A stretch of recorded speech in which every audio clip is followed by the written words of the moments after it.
is going to be interesting.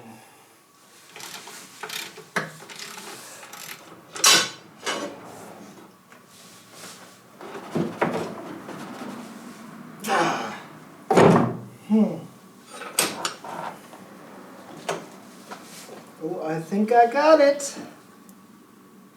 Oh yeah.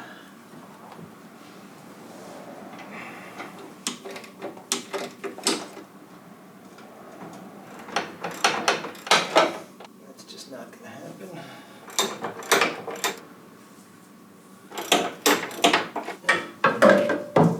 Oh, we knew. Oh, thank you. Oh, so close. So close. Come on. Aha.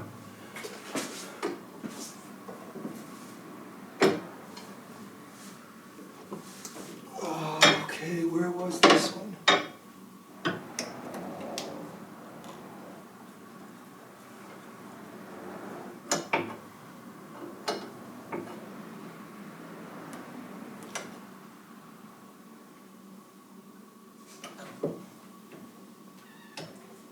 $6 I may borrow, or half.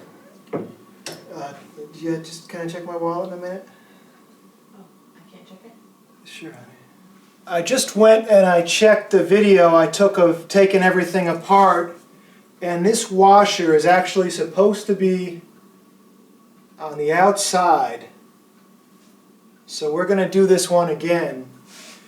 And it turns out that this nut on the outside, this is actually, it's a lock nut. So when I took this apart, I was really fighting it to get it apart. And what I should have done, and if you're doing this on your own Bobcat, is take this nut off first, then loosen this bolt. It'll come out much easier.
kidding me?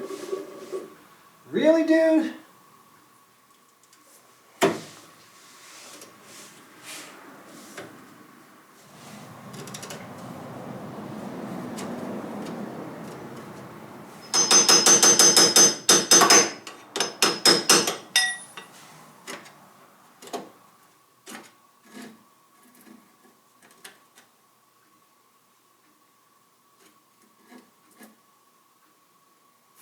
Maybe it's supposed to be like that.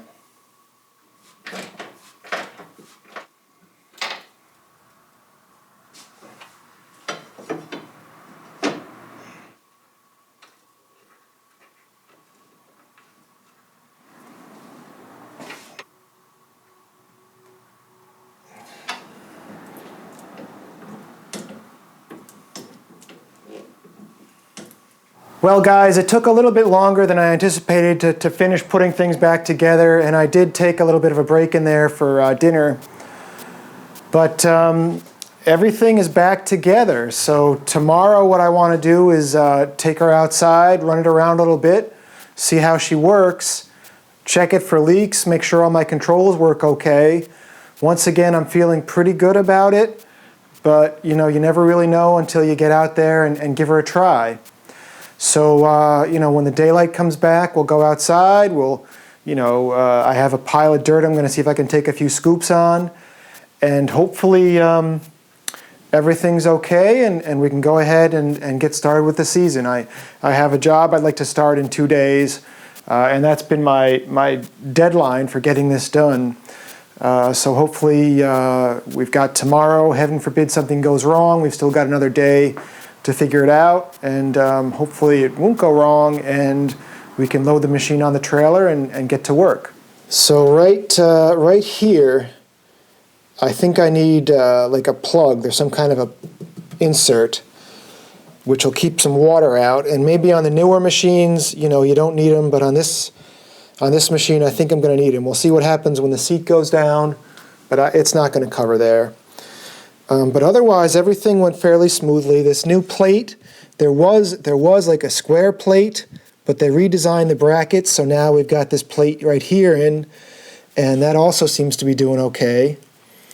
I was having a little bit of trouble figuring out what to do with this metal pipe here. At one point, I took a hammer and I don't know if it was a punch, but something, and tried to knock it down a bit. But once I jiggle this around a little bit, it's very sturdy. I just was concerned I was going to step on it and break it, and I don't think that's going to happen. So otherwise, you know, everything's back in. And just, if you're watching the video, the secret to getting this plate out is don't worry about any of these bolts. Well, you got to take off these 2 bolts in the middle here, and you got to loosen the ones on the sides. But don't worry about the bolts over here or the bolts over here. Oh, and there's a couple on the bottom you got to do too. Just take this whole assembly out, and then you can kind of futz around with it and do what you need to do. But I'll be honest, guys, the rust on this has been bothering me for years. And I was always like, do I take it to the dealer and have them replace the plate? Do I do it myself? Do I, you know, have a friend who's handy do it? And I'm feeling pretty good right now, because the difference between, if you go back and look at the first video and what we got now, I think it's just a huge difference as far as I don't feel like this machine is a rust bucket. I certainly do have some rust, like over here I need to clean up, and there's a little bit of rust starting in the back over there. We'll see everybody tomorrow. We'll give her a try. We'll see if the controls work good. Then we'll open the cab again. We'll check for any leaks. And hopefully you'll see a big cheesy smile on my face, and life can continue and we'll move forward. Have a great day, folks.